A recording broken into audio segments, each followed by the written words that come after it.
yang dikasihi Tuhan, Shalom, selamat pagi.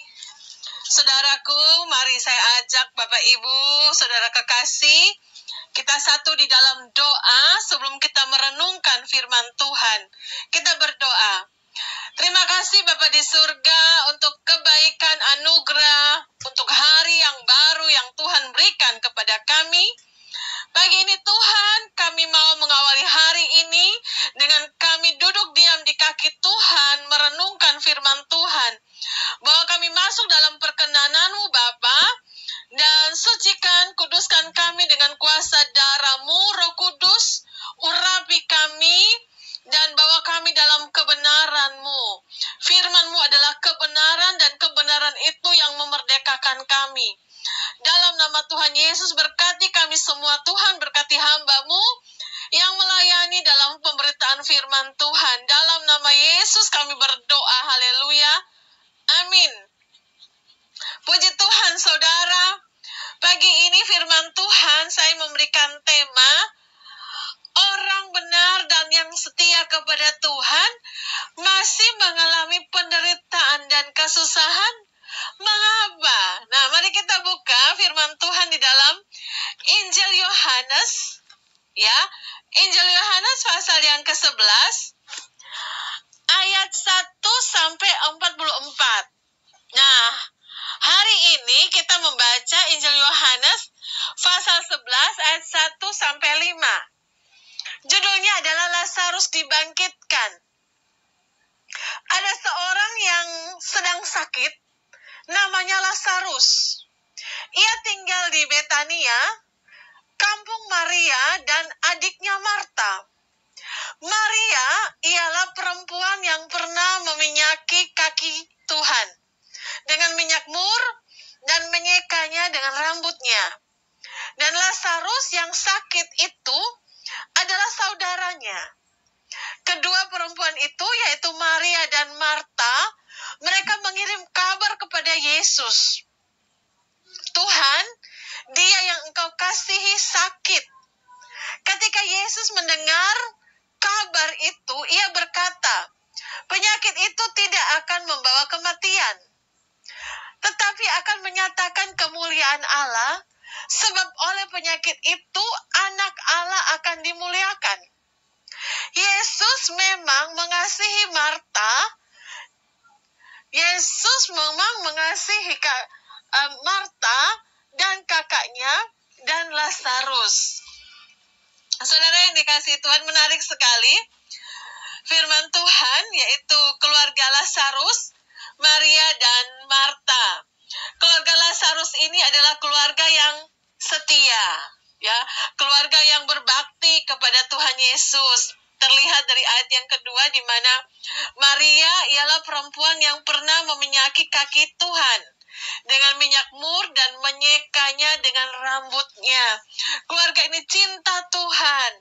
Keluarga ini berbakti, keluarga ini mengasihi Tuhan.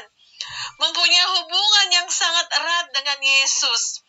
Ya, di mana Tuhan Yesus setiap kali melakukan pelayanan di Yerusalem, Tuhan Yesus sering kali menginap di Betania, yaitu di rumah Maria, Marta, dan Lazarus ini. Coba kita lihat saudara, di dalam Lukas pasal yang ke-10, ya, Lukas pasal yang ke-10, di ayat yang ke-38 sampai 42.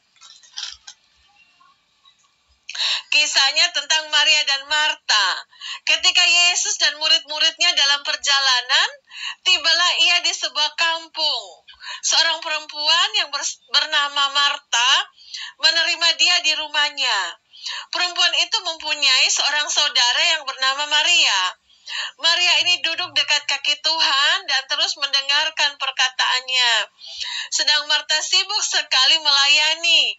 Ia mendekati Yesus dan berkata, Tuhan, tidakkah engkau peduli bahwa saudaraku membiarkan aku melayani seorang diri? Suruhlah dia membantu aku. Tetapi Tuhan menjawabnya, Marta, Marta, engkau khawatir dan menyusahkan diri dengan banyak perkara. tetapi hanya satu saja yang perlu. Maria telah memilih bagian yang terbaik yang tidak akan diambil daripadanya. Saudara, jadi Tuhan Yesus dan murid-murid ya melakukan perjalanan pelayanan, dan Tuhan Yesus seringkali mampir atau datang di rumah di Betania, di rumah Maria, Marta, dan Lazarus ini, dan Tuhan Yesus disambut dengan luar biasa. Ya, mereka melayani Tuhan. Ya, Marta sibuk mempersiapkan segala sesuatu menyambut Tuhan datang, dan Maria adalah seorang yang suka sekali dengan apa yang Yesus firmankan, apa yang Yesus sampaikan. Karena itu menjadi momen yang sangat langka, yang sangat terbaik buat Maria. Dan Tuhan katakan, Marta, ayo kamu seperti Maria. Karena apa yang dilakukan Maria ini, dia tidak akan diambil daripada dia. Ya, saudara, dan secara khusus dikatakan bahwa mereka ini adalah keluarga yang dikasihi oleh Tuhan Yesus. Ya, dari kitab pembacaan firman Tuhan tadi, Yesus mengasihi Maria. Yesus mengasihi Lazarus. Dikatakan, bukankah dia yang kau kasihi sedang sakit? Ya, di ayat yang kelima, Yesus memang mengasihi Marta dan kakaknya dan Lazarus. Nah, mereka saat ini sedang mengalami kesedihan. Kakak, saudara mereka, saudara laki-laki mereka, Lazarus, sedang sakit. Dan mereka mengirim kabar kepada Tuhan, Tuhan tolong, dia yang kau kasihi sedang sakit. Mereka sangat mengharapkan di mana Tuhan datang dan Lazarus mengalami kesembuhan. Mereka mengasihi Tuhan, mereka mencintai Tuhan. Mereka keluarga yang berbakti kepada Tuhan. Tetapi mereka mengalami kesedihan, kesakitan, bahkan kematian. Ya. Kalau kita baca di ayat selanjutnya, dikatakan Yesus sengaja tinggal beberapa hari, kemudian baru datang.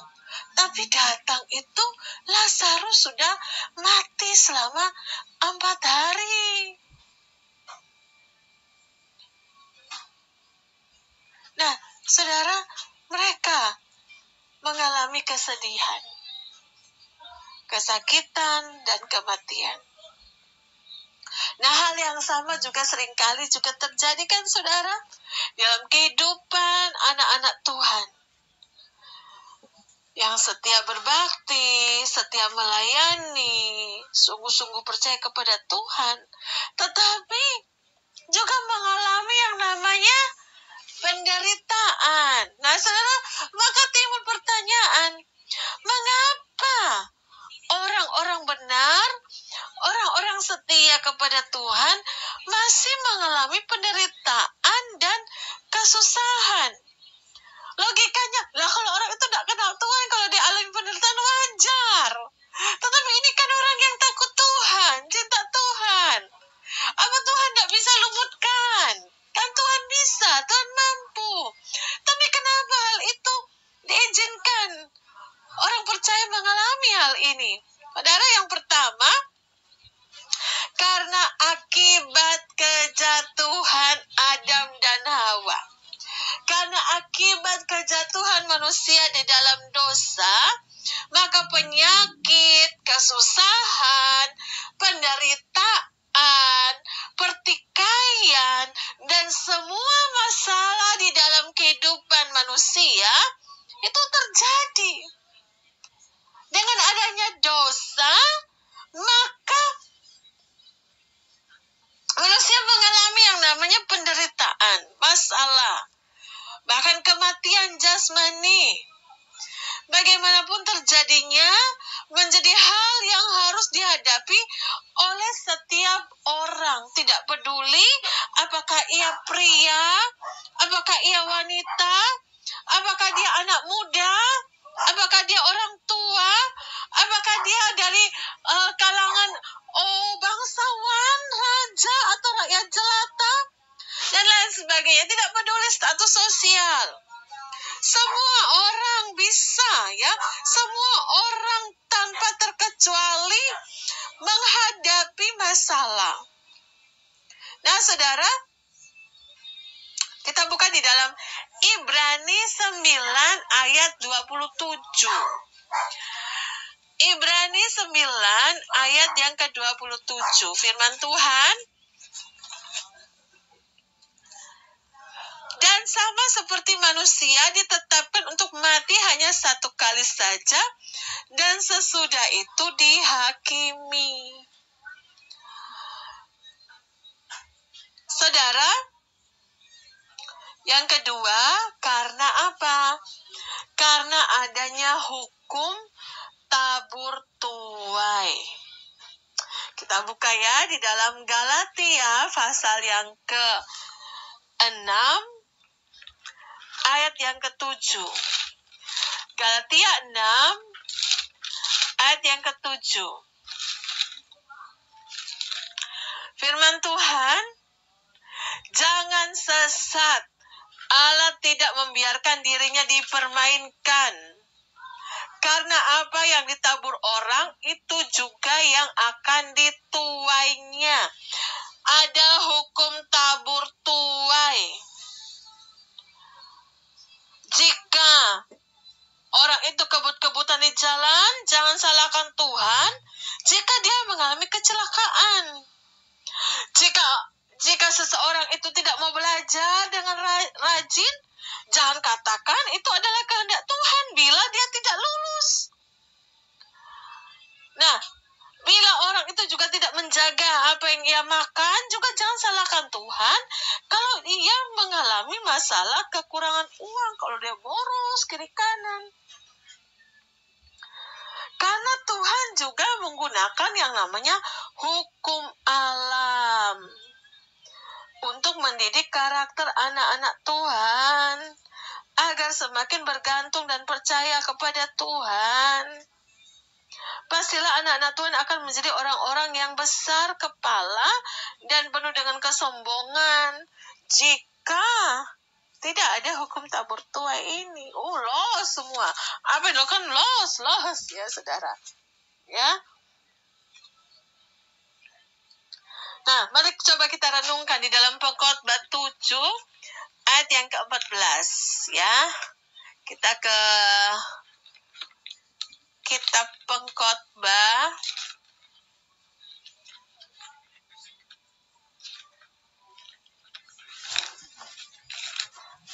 pasal yang ke-7.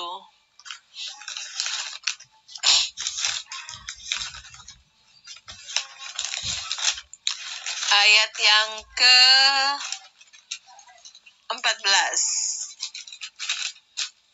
Firman Tuhan, pada hari mujur bergembiralah, tetapi pada hari malang ingatlah bahwa hari malang ini pun dijadikan Allah, seperti juga hari mujur, supaya manusia tidak dapat menemukan sesuatu mengenai masa depannya. Nah, saudara, jadi ada namanya hukum tabur tuai. Apa yang kita lakukan itu akan berdampak. Ya, kalau kita rajin belajar, tentu kita juga akan mendapatkan hasil yang bagus, ya. Mungkin juga ada peluang-peluang mendapatkan beasiswa dan lain sebagainya. Kalau kita malas bekerja, ya kemiskinan yang datang, kata Amsal kan. Tidur sebentar lagi, lipat tangan sebentar lagi, maka kemiskinan akan datang. Nah, saudara, kalau kita juga tidak seperti sekarang ini ya, masa pandemi, kita harus taat. Ada 5M. Mencuci tangan, memakai masker, menjaga jarak, menjauhi kerumunan, membatasi mobilitas. Nah itu saudara, kita tetap lakukan, tetap prokes. Kita orang percaya, jangan dibilang, "Loh kamu gak punya iman ya?" Bukan, justru kita punya iman. Makanya kita taat. Karena ada hukum alam. Alkitab tadi yang kita baca, jangan sesat, ya kan dikatakan. Karena apa yang ditabur orang itu juga yang akan dituainya. Nah, yang ketiga yaitu penderitaan juga dapat disebabkan oleh iblis, pekerjaan iblis. Allah mengizinkan hal itu terjadi untuk menguji iman kita. Ya, kalau kita baca di dalam Yakobus, saudara, Yakobus pasal yang pertama, itu firman Tuhan katakan, "Saudara-saudaraku, anggaplah sebagai suatu kebahagiaan apabila kamu jatuh ke dalam berbagai-bagai pencobaan. Sebab kamu tahu bahwa ujian terhadap imanmu itu menghasilkan ketekunan, dan biarkanlah ketekunan itu memperoleh buah yang matang, supaya kamu menjadi sempurna dan utuh dan tak kekurangan suatu pun. Tetapi apabila di antara kamu ada yang kekurangan hikmat, hendaklah ia memintakannya kepada Allah yang memberikan kepada semua orang dengan murah hati, dengan tidak membangkit-bangkit. Maka hal itu akan diberikan kepadanya." Nah, saudara, firman Tuhan di sini katakan bahwa Tuhan izinkan, ya,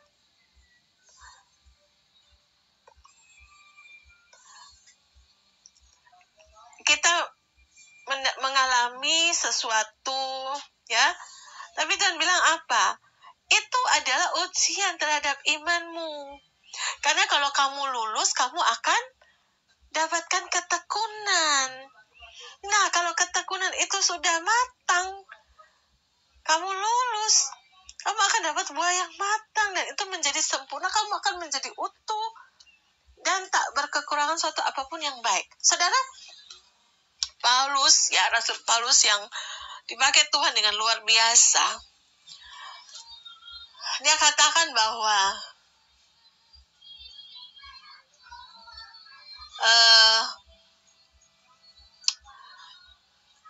pengenalan akan Kristus itu, apa yang dulu dia anggap berharga,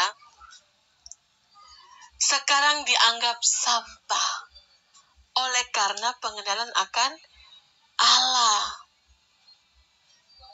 Mengenal Allah itulah hidup yang kekal. Paulus katakan, apa yang dulu kuanggap sebagai hal yang luar biasa, dia itu orang yang bukan orang biasa, saudara. Dia orang Farisi dari suku Benyamin. Dia sekolah di sekolah yang terbaik. Dia lulusan terbaik. Dia ahli Taurat. Dia hafal kitab suci. Tetapi dia bilang, itu semua kuanggap sampah oleh karena pengenalanku akan Yesus itu jauh lebih berharga. Dan Alkitab katakan bagaimana dia bisa mengenal Yesus, bahkan melalui penderitaan. Di situ dia semakin mengenal siapakah Yesus itu. Nah, kadang-kadang saudara, Tuhan izinkan hal itu terjadi supaya kita mengalami pengenalan akan Tuhan. Di situ baru kita berkata, wow, Tuhan itu baik ya, Tuhan itu dahsyat ya. Ketika kita di dalam lembah kekelaman, ketika teman-teman kita meninggalkan kita, tetapi di situ kita rasakan Tuhan ada bersama dengan kita. Di situ kita mengalami pengalaman pribadi, pengenalan pribadi kita dengan Tuhan. Bahwa bukan apa saja kata pendeta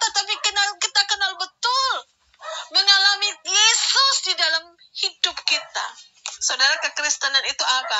Mengalami Kristus sendiri dalam kita. Ayub.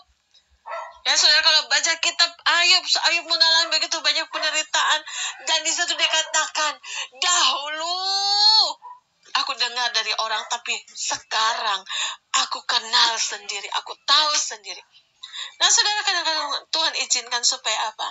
Kita memiliki pengenalan akan Yesus secara pribadi. Nah, firman Tuhan katakan, nah kalau kamu sudah lewati ujian, kamu akan mengalami ketekunan. Setelah itu kamu akan sempurna dan utuh dan tidak kekurangan apapun. Luar biasa, wow ya saudara. Dan saudara, nah kembali lagi ke Lazarus, dikatakan bahwa penyakit itu tidak akan mendatangkan kematian, tetapi akan mendatangkan kemuliaan bagi Allah. Saudara, kadang-kadang penyakit itu ya yang kita alami, saudara, orang mengalami mujizat kesembuhan tentu kalau dia saudara sehat, enggak kan? Tentu dia sakit, kemudian dia mengalami kesembuhan, akhirnya dia bersaksi. Wow, benar ya kata firman Tuhan, Allah itu Yehova Rafa, Allah itu penyembuh. Nah saudara, saat ini saudara, dimanapun saudara berada, saudara yang sakit, saudara alami mujizat Tuhan. Yehova Rafa menyembuhkan saudara dalam nama Yesus. Percaya saudara. Di situ kita mengalami mujizat Tuhan dan kita berkata, sungguh Yesus itu adalah Yehova Rafa. Haleluya. Nah, disitulah kita mengalami pengenalan pribadi kita dengan Tuhan, di mana Allah bisa menyatakan kuasa dan kasih-Nya dengan menyembuhkan orang-orang yang sakit, sehingga nama Tuhan dimuliakan. Soli Deo Gloria. Mari saudara, kita bersatu di dalam doa. Allah Bapa di surga, kami mengucap syukur untuk firman Tuhan pada pagi hari ini. Tuhan, kami mau percaya, kami mau alami pengenalan pribadi kami dengan Tuhan. Kami nggak mau apa kata orang, apa kata pendeta, tapi kami mau alami perjumpaan kami dengan Tuhan. Allah yang firman Tuhan katakan Yehova Rafa, kami alami sendiri dalam nama Yesus. Kami yang sakit saat ini, kami katakan oleh bilur-bilur Tuhan Yesus, kami sembuh. Mujizat Allah terjadi dalam hidup kami. Bahkan kami yang kekurangan, kami berkata Allah itu Yehova Jireh, Allah yang menyediakan yang kami perlukan, butuhkan. Allah sudah sediakan. Terima kasih Tuhan. Allah kami juga Allah yang maha kuasa, Allah perisai, Allah kota benteng, Allah gunung batu. Di saat kami percaya mengandalkan Tuhan, kami nggak takut Tuhan. Asal Kau bersama kami, kami dapat menanggung segala sesuatu di dalam Kristus Yesus yang kasih kami kekuatan. Bahkan Tuhan di hari-hari ini Tuhan, di mana kami sedang Tuhan, yaitu minggu sengsara Tuhan Yesus. Engkau yang datang sebagai manusia, menjadi manusia. Engkau yang tidak berdosa dijadikan berdosa oleh karena kami manusia yang berdosa. Dosa manusia ditimpakan kepadamu, Yesus, supaya di dalam Kristus Yesus, dengan penebusanmu di kayu salib, kami dibenarkan. Kami mengalami hidup yang kekal. Karena itu Tuhan, kami serahkan hidup kami dalam tangan-Mu. Bapa, dalam nama Yesus, kami berdoa untuk kekasih-kekasih Tuhan yang mengalami persoalan, ajar kami mengandalkan Tuhan, percaya kepada Tuhan. Berkati mereka yang studi kuliah, Berkati mereka juga yang sedang mencari pekerjaan. Berkati setiap rumah tangga yang ada.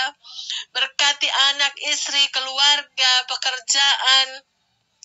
Tuhan Yesus, usaha anak-anak-Mu, Tuhan Yesus berkati. Tuhan juga berkati mereka yang melayani Tuhan sebagai hamba Tuhan, sebagai pengkhotbah, sebagai gembala, sebagai penginjil, sebagai guru. Tuhan pakai, Tuhan urapi untuk menyatakan kuasa-Mu, menyatakan kerajaan-Mu, dan banyak jiwa dimenangkan bagi kerajaan Allah. Berkati hamba-hamba Tuhan sebagai guru-guru agama Kristen, sebagai dosen-dosen STT, Tuhan berkati, Tuhan pakai hidup mereka, perlengkapi dengan kuasa-Mu Bapa dalam pelayanan. Kami juga beruntuk setiap yayasan-yayasan Kristen yang ada, Tuhan berkati, sekolah-sekolah Kristen Tuhan pakai dalam mendidik anak-anak di dalam takut akan Tuhan. Kami juga berdoa Bapa untuk mereka yang berulang tahun hari ini, umur panjang di tangan kanan, kekayaan dan kemuliaan tangan kiri. Kami juga berdoa untuk mereka yang saat ini sedang membutuhkan rumah. Tuhan berkati, Tuhan buka jalan dalam nama Yesus, yang mengurus kepangkatan, mengurus tentang karir mereka. Tuhan berkati, dan orang-orang yang berkaitannya Tuhan berikan kemurahan hati dan kelancaran dalam nama Yesus. Terima kasih Tuhan, kami percaya hidup kami di dalam tangan Tuhan, dan kami katakan 2022 tahun yang luar biasa. Di tengah-tengah situasi pandemi, di tengah-tengah harga barang naik, Tuhan sanggup pelihara bagi mereka yang mengandalkan Tuhan dan percaya pada Tuhan. Kami juga berdoa Tuhan untuk bangsa negara kami, serahkan dalam tangan Tuhan. Pemerintahan bangsa kami, Bapak Jokowi, gubernur, wali kota, bupati, sampai RT RW diberikan roh takut akan Tuhan di dalam melayani masyarakat yang terbaik. Dan juga kami berdoa Tuhan untuk perang di Ukraina Rusia ini segera menemui jalan damai.